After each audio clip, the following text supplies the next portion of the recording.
कई आप सुनते होंगे, सौपन आते हैं एक आध को कि मेरा बेटा मर गया था, मरा हुआ है और मुझे दिखाई दिया। वो कहने लगा कि मैं यहाँ रहता हूँ इस घर में, वो घर भी और है कुछ दिखा है और यहाँ छुप के रहता हूँ।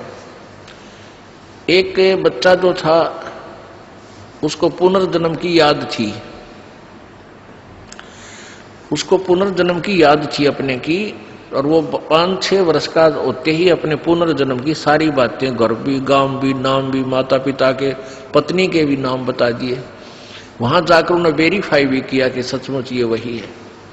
तो क्या बताता है कि उसकी मृत्यु हो गई थी किसी एक्सीडेंट में, और फिर क्या बताता है कि ये जो मेरे माता पिता वर्तमान वाले हैं ये कहीं से आ रहे थे, मैं इनके साथ साथ आ गया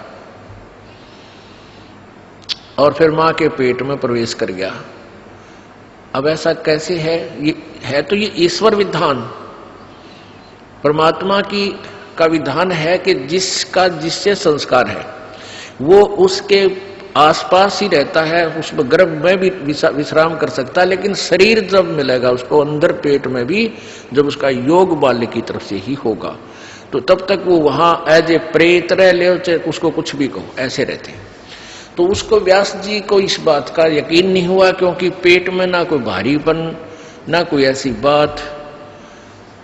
तो उनको ये मालूम है कि वैसे भी शरण ले लेते हैं ऋषि लोग, ये पितर बने हुए। ये भी आध्यात्मिक ज्ञान है, तत्व ज्ञान है पुण्यात्मा, धीरे धीरे समझाओ, क्योंकि हमने तो अज्ञान ठोक रखा, आज तक कोई सर पैर कोई पता ही नहीं था किसी भी मार्ग का। ये बार बार कंसेप्ट क्लियर क्यों करने पड़ रहे हैं कि हमने अज्ञान गणा सुन रखे है, और आपके मन में न्यू ना आ जाए। जो कथा अगर ये दास सीधी सुना दे तो आपके मन में सैकड़ों क्वेश्चन उठेंगे। तो दास चाहता है कि इस क्वेश्चन वाली बीमारी ने गिल खत्म करता चलो, तो दास के द्वारा दिया गया ज्ञान आपके हृदय में शीघ्र समाओगा। अब व्यास की पत्नी को पता नहीं था कि तेरे पेट में गर्भ में कोई बालक भी है कि नहीं है। उनको पता भी ऐसे ऋषि लोग पितर बनकर पितर रूप में भी प्रवेश कर जाते हैं। जो पितर टाइप होते हैं, जो अच्छी आत्माएं मर गई, वो भूत बन गई, वो भी अपने ही परिजनों के अंदर समाये रहते हैं, लेकिन वो परेशान नहीं करते हैं। और जो दुष्ट टाइप मरते हैं वो चंडाल भूत होते हैं, वो प्रवेश करके फिर उनकी दुर्गति रखते हैं कि शराब पीने जी कर शराब पीते हैं, उसका नाश करा देते हैं, कोई कुछ और गलतियां करा देते हैं, कोई और बदमाशी भी करा देते हैं, बहन बेटियों की तरफ भी बकवाद करा देते हैं। तो इस तरह के वो नीच टाइप होते हैं। फिर वो उनका पता कुछ से का तो यहाँ आते हैं जब पता लगता है, क्योंकि यहाँ पितर सारे फिर फ्री होना पड़ेगा, उनको भागना ही पड़ेगा यहाँ से भगवान के दरबार। अब क्या कि जैसे एक लड़की एक बेबे नाम ले रही थी अपना परमेश्वर कबीर जी का, और यहाँ से अपने घर गई मिश्री का प्रसाद, एक पड़ोस का बालक आ गया 8-9 वर्ष का, बच्चा ने देव थी वो भी आ गया, उसको भी दे दिया। अब वो प्रसाद खाते लड़का अपने घर चला गया, घर जाते दौरा आके गिर गया। अब वो पड़ोसी शर हो गए, पता नहीं इसने क्या खवा दिया हमारे बालक ताई, अर्तन मेरा छोरा मार दिया। अब वह कहने लगी देखो वैसे तो आप कुछ भी कहो, ये इसे बालक ने मरा तो नहीं, वो फिर ठीक हो गया, लेकिन 2 घंटे के बाद होश में आया। अब उस बहन ने बताया कि मैंने तो यही प्रसाद अपने बालकांती दिया था, यही आप कहते दिया था, इन्हें पूछ लो चाहे, मेरा कोई उद्देश्य नहीं। फिर उसने आके यहाँ बताया कि महाराज जी ऐसे ऐसे हमने उस लड़का था पड़ोस में, उसने प्रसाद दे दिया, उसको दौरे आ गए और मेरी तो जान न साका कर दिया उन्हें।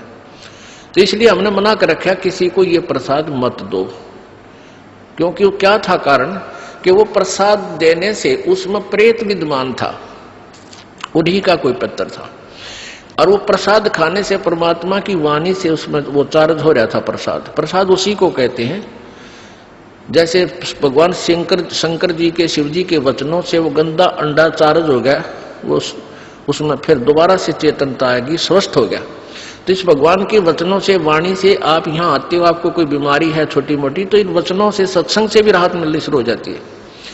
और अंदर बच्चा भी कोई ऐसा गड़बड़ वाला हो तो भी स्वस्थ होना शुरू हो जाता है। ठीक है, हम तो दास हैं, फिर भी हमारी कथा परमात्मा ही की सुना रहे हैं।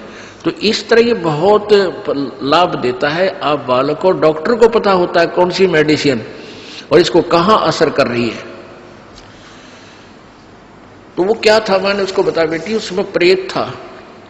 अरे प्रसाद खान दे उसके लागे लठ, वो छोरे मत निकलना नहीं चाहा था, वो इस तरह बेहोश हो गया। फिर वो छोड़कर उसने उसमें से निकलना पड़ा, फिर वो लड़का होश में आ गया।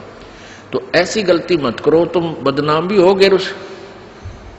उनको कोशिश करो फिर समझाने की, नाम दिलाने की अपने मित्रों को, भाई बहनों को, पड़ोसियों को, क्योंकि मालिक के दरबार में फिर ये नहीं रहते।